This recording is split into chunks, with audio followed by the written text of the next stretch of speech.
Al norte de la península ibérica, en el extremo occidental de Asturias, aparece situado el territorio que nos ocupa. Sus límites geográficos los constituyen las últimas estribaciones de la cordillera Cantábrica al sur, con altitudes que superan los 1000 metros, y el mar Cantábrico al norte.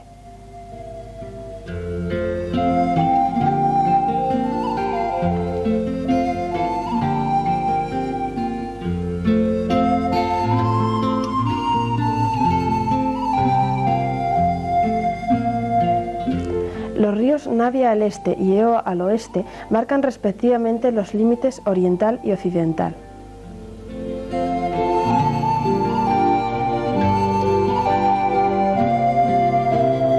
En su desembocadura forman sendos estuarios de gran importancia ecológica, como áreas de invernada para numerosas especies de aves, en particular la ría del Eo.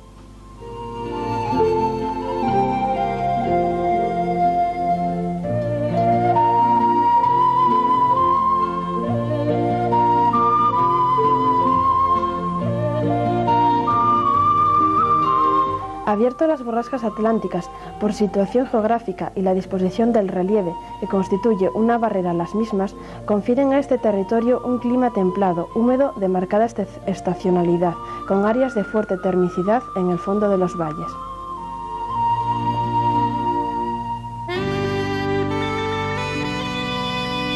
El sustrato geológico está formado por rocas de naturaleza silicia originadas a lo largo de la era primaria. Estas rocas sufrieron un intenso plegamiento y un metamorfismo de baja intensidad en el transcurso de la orogenia hercínica.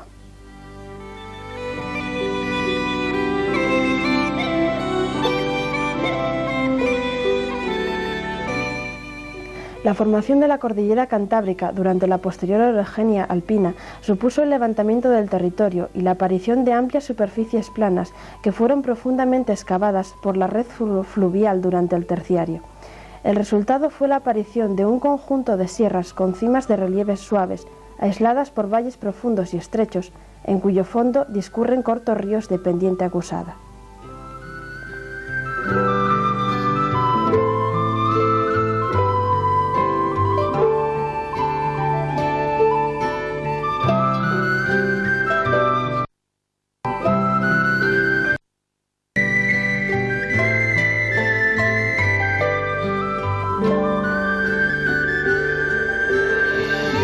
La última elevación del continente originó la emersión de la antigua plataforma continental, que forma hoy en día una amplia superficie llana, la rasa costera, que se asoma al mar en elevados acantilados.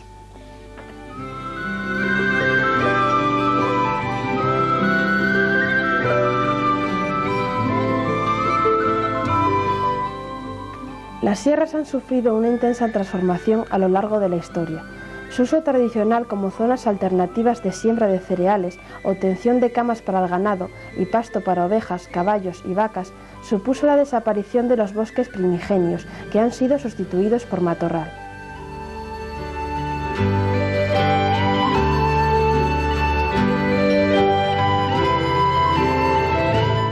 Entre las especies integrantes de este matorral destacan leguminosas como escobas y tojos y numerosas especies de ericáceas, cuya abundante floración tiñe la sierra de alternantes amarillos y rosados.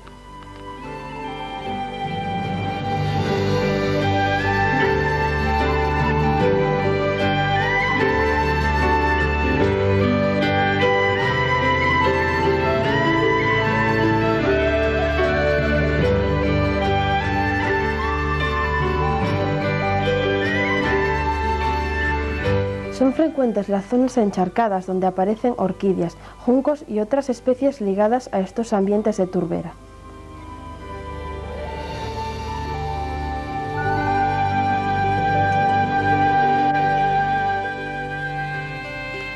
El despoblamiento de las zonas montañosas ha tenido como consecuencia la desaparición de los aprovechamientos tradicionales, de modo que hoy en día solo persiste el aprovechamiento como pasto, fundamentalmente mediante ganado caballar.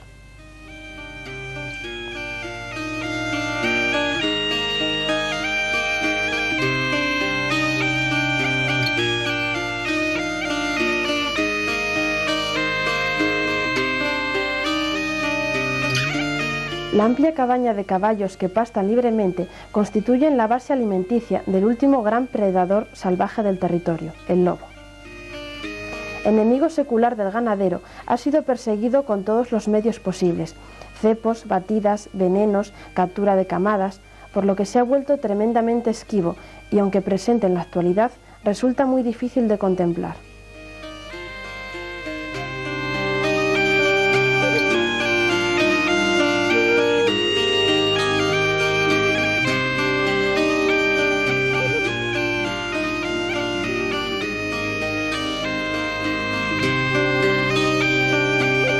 Otra consecuencia del abandono de las actividades tradicionales es la sustitución del matorral por repoblaciones forestales, y en la actualidad amplias regiones de las sierras están ocupadas por pinares, fundamentalmente de pino silvestre.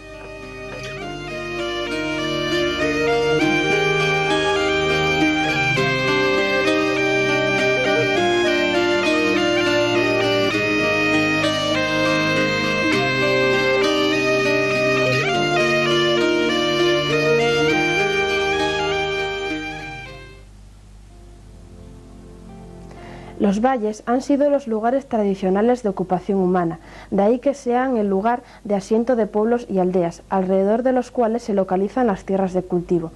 Desaparecido el cultivo de cereal, están representadas hoy en día casi exclusivamente por prados, alternando con retazos de bosque y repoblaciones forestales de pinos y eucaliptos.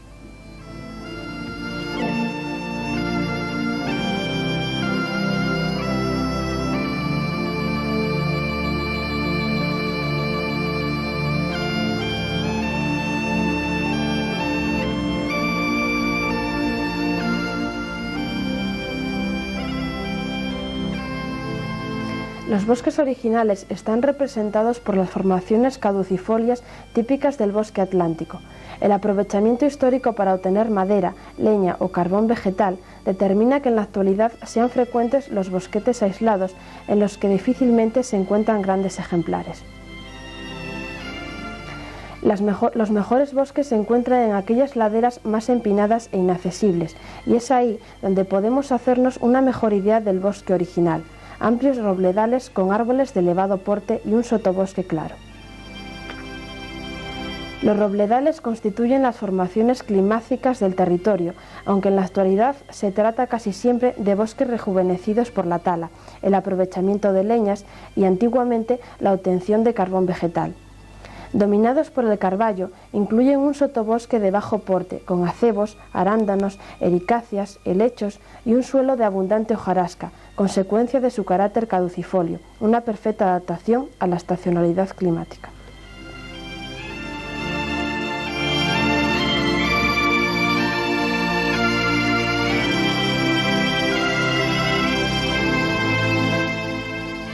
Al abrigo del valle del río Navia aparecen singularmente especies de origen mediterráneo como el alcornoque. De hoja perenne, fue la fuente tradicional del corcho, utilizado principalmente en la elaboración de colmenas.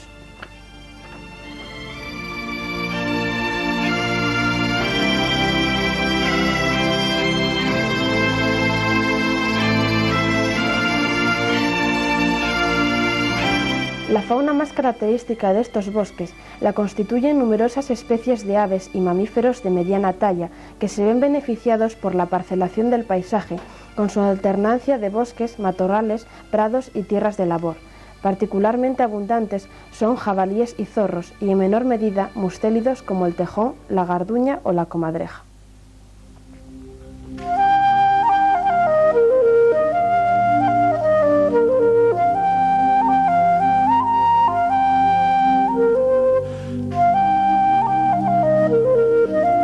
El corzo es hoy en día el más característico de estos mamíferos.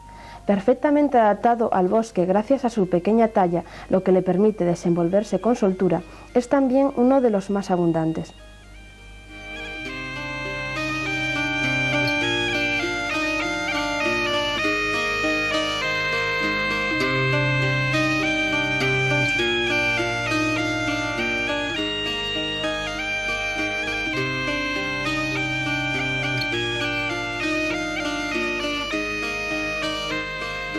Las corzas paran en primavera, generalmente 2 crías, cuyo moteado las camufla perfectamente con la vegetación del sotobosque. El corzo es un cérvido de tendencias gregarias y en las mañanas soleadas del invierno no es raro contemplar pequeños grupos paciendo y correteando en los prados próximos a los pueblos.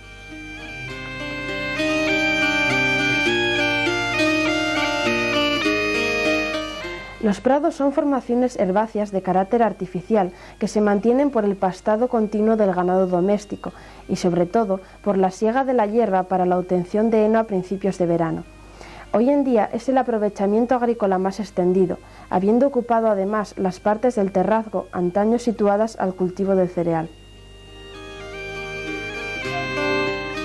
Son muchas las especies herbáceas presentes en los prados, pero los elementos característicos lo constituyen las numerosas especies de gramíneas y tréboles.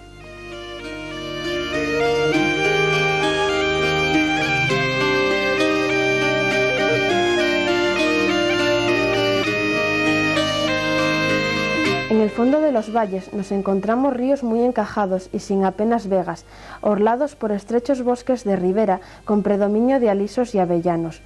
Se trata en general de ríos de poco caudal y de corrientes rápidas, tributarios de los 3 grandes ríos del territorio, el Navia y el Eo que lo limitan y el Porcía que discurre por el centro.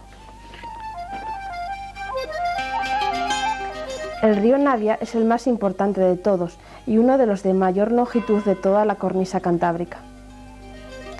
La presencia en su cauce de los 3 grandes embalses de Grandas, Doiras y Arbón destinados a la producción de energía eléctrica lo ha modificado profundamente.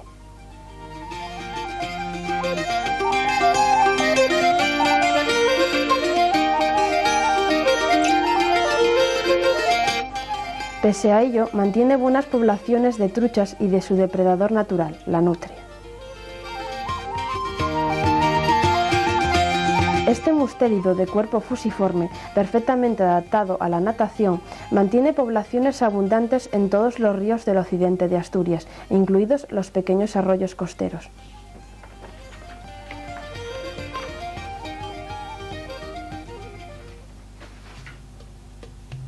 Entre la desembocadura de los ríos Navia y Eo se encuentra la rasa litoral. Esta superficie llana se encuentra muy transformada, siendo el lugar donde se asientan los mayores núcleos de población y la actividad industrial. Ocupada fundamentalmente por extensas praderías, podemos encontrarnos en ella cultivos forrajeros como el maíz y repoblaciones de pino atlántico.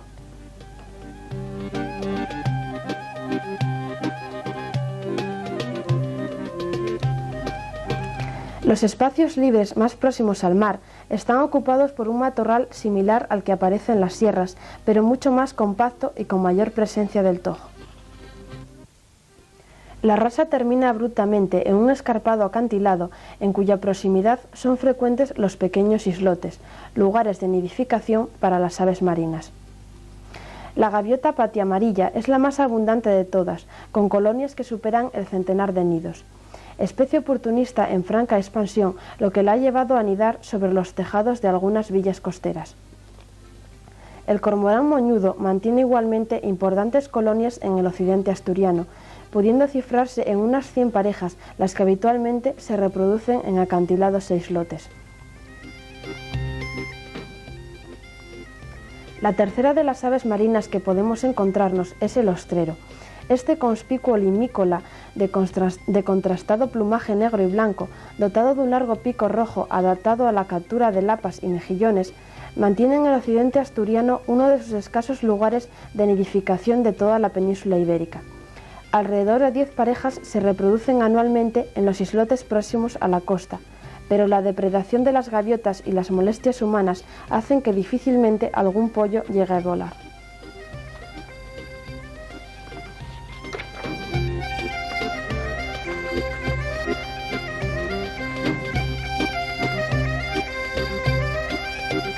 El acantilado aparece recortado por pequeñas playas de guijarros o arena, que son lugares de recalada de pequeños limícolas en sus vuelos migratorios. En ellas encuentran un lugar donde descansar y reponer energías.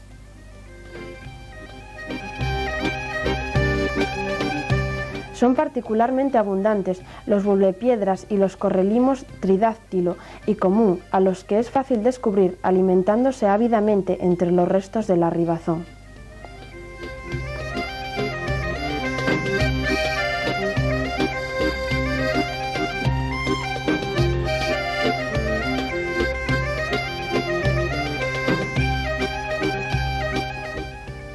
Pero es sin duda en las rías y particularmente en la de Leo donde mejor podemos disfrutar de la contemplación de las aves ligadas a los ambientes húmedos. Con una anchura media de 800 metros y una longitud de 8 kilómetros, la ría de Leo es uno de los más extensos estuarios de todo el Cantábrico. En sus amplias junqueras y sometida a contrastados cambios de nivel por acción de las mareas que dejan al descubierto los fondos de lodo, alberga importantísimas poblaciones invernantes de aves acuáticas. Las limícolas incluyen aves de talla mediana, como zarapitos, trinadores o grandes, presentes estos últimos durante casi todo el año.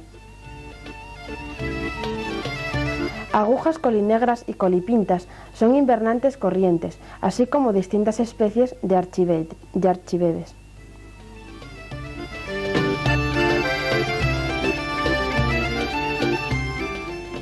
También son particularmente abundantes los chorlitejos grandes y los correlimos comunes.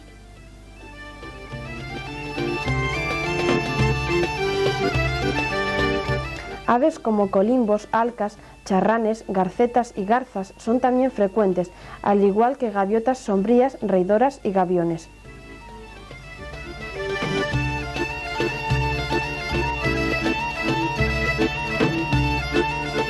El cormorán grande ha experimentado un notable aumento en los últimos años, superando ampliamente el centenar de individuos y siendo fáciles de contemplar descansando sobre las rocas o la arena. Otra especie en franco aumento es el zampullín cuellinegro, que bucea infatigable en Pero la importancia de la ría de Leo descansa fundamentalmente en sus poblaciones de anátidas, que mantienen habitualmente unos 4.000 ejemplares. El ánade real está presente todo el año, siendo el único pato que se reproduce en la ría. El ánade silbón es el más numeroso de todos. Los abundantes grupos se alimentan durante la marea baja fundamentalmente de zostera, una hierba marina que cubre grandes superficies de la ría. El ánade rabudo, de grácil cuello y alargada cola, es otro de los patos abundantes en la ría y la que se le ha dado importancia internacional. Su elevada presencia, entre otros criterios, ha hecho que la ría sea declarada zona de especial protección para las aves e incluida en el Convenio Internacional de Ramsar, que protege a las zonas húmedas de todo el planeta.